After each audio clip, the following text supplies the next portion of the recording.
Good morning, everyone. It's lovely to be here. What is success? What does it mean to be successful? Is it a fancy car and a house?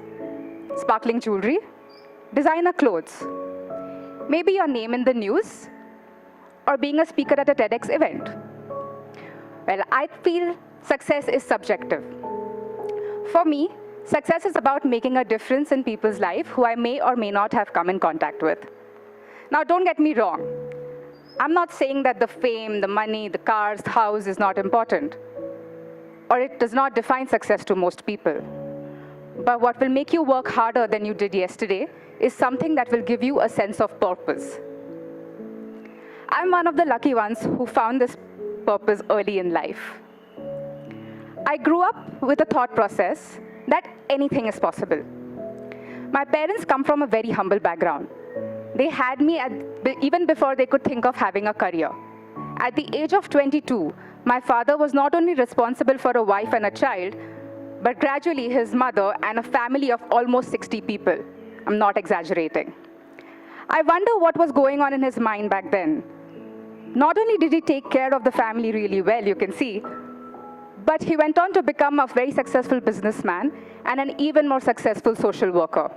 So much so that it has been over 17 years that we have lost him, but I still meet new people who remember him fondly because at some point in their life, my father had helped them.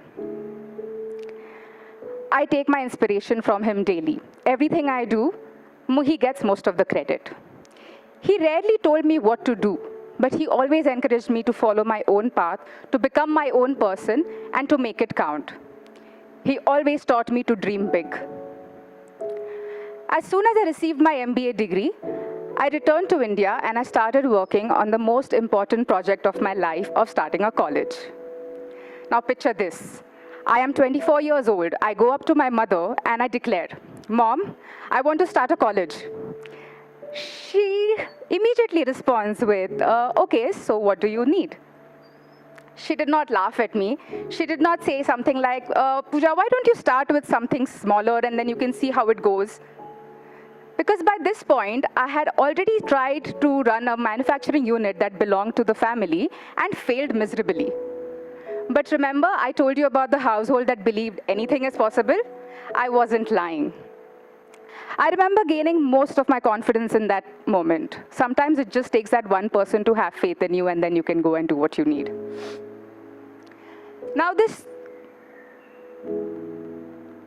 thought of starting a college wasn't out of the blue or on a whim. When I was studying in the UK, I had an epiphany. I wasn't dumb. I wasn't a bad student, or I wasn't bad at some subjects. I probably just needed to learn better. Why couldn't learning be like this in my country, I thought?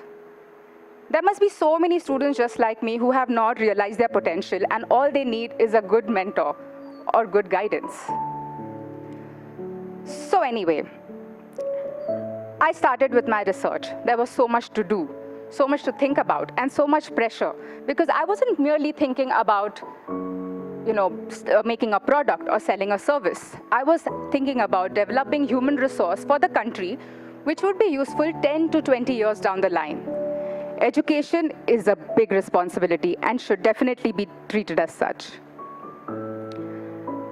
So anyway, I started my research. There was so much to do, right from naming the college, to identifying the land, to registering the foundation, to getting the right teachers, to making sure that the students believe in your offering, the advertising, admissions, permissions, etc., etc., etc. And I knew nothing about running a college. What was I thinking?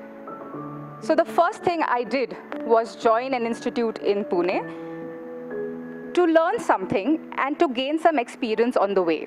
Because how will I know what kind of people to hire if I don't know what kind of work there will be? Now, this path wasn't easy, of course.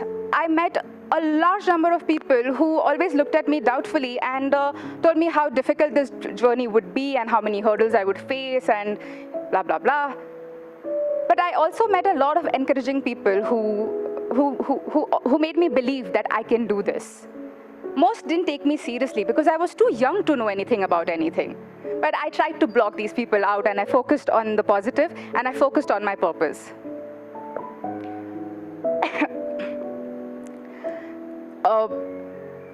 So now, an MBA graduate from a family of an established business who has nothing to do with education before this. Why did I start a college? Why did I start an educational institute? And a school for architecture and design of all the things. I probably just like to torture myself. No, but seriously. I wanted to, as cliche as it may sound, I wanted to create a platform for creative courses. There are such few options available for someone to pursue creativity as a career, and I wanted to make that available. That gave birth to the Pooja Misal Educational Foundation's Brick School.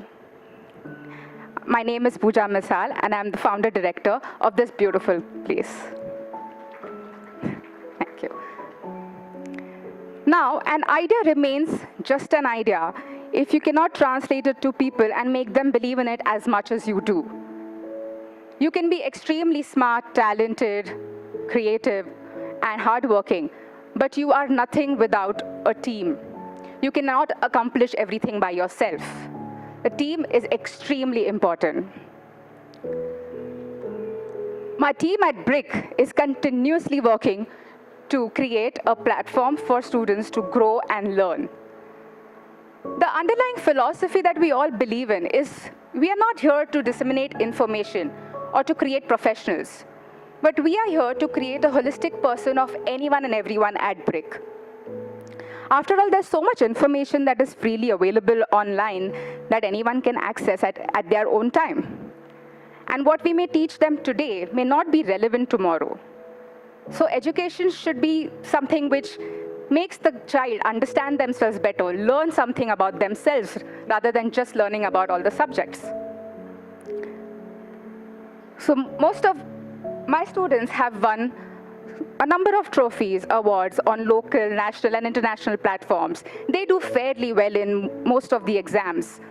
But what I am so proud of my students is that they are extremely socially aware and socially sensitive towards people who are probably less fortunate than themselves or less privileged than themselves.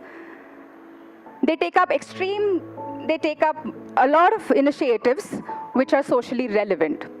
As you can see here, our students selected a street at the heart of the city, and the initiative was to clean it up and to make it useful for the community that is living in the neighborhood.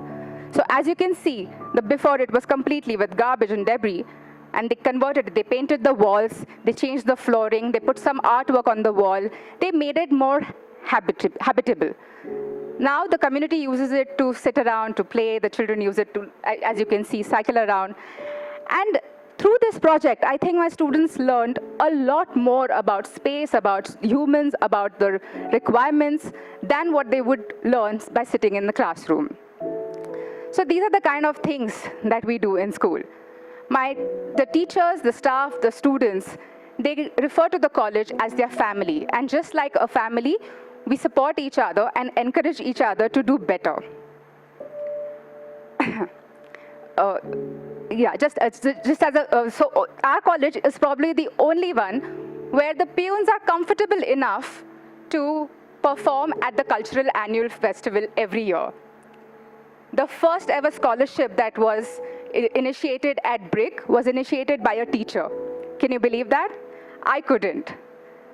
So I am extremely grateful that I have been able to create this family, and I will continue to make it bigger and better for moments like these. This was a letter given to me by my students who were graduating with a box of beautifully handmade jewelry. The fact that I was able to, without even talking to them, able to motivate them to do something by themselves, to explore their creativity, it really warms my heart. These and some other small messages and notes that are left to me by the students and the teachers make me realize that the path that I'm on was chosen for me, and this is definitely my purpose. So what is success then? When you find yourself asking this question, ask yourself, Are you good at something? Are you happy? And have you made a difference? If you answer a yes to any of these questions, you are on the right path. And if not, what are you waiting for? Continue your journey and change those no's to a yes. For me, I ask myself a fourth question. Am I making my father proud? And I will continue on this journey because I am not done yet, and I am not afraid of failure. The only thing that I am scared of, however, is the thought of giving up. Thank you.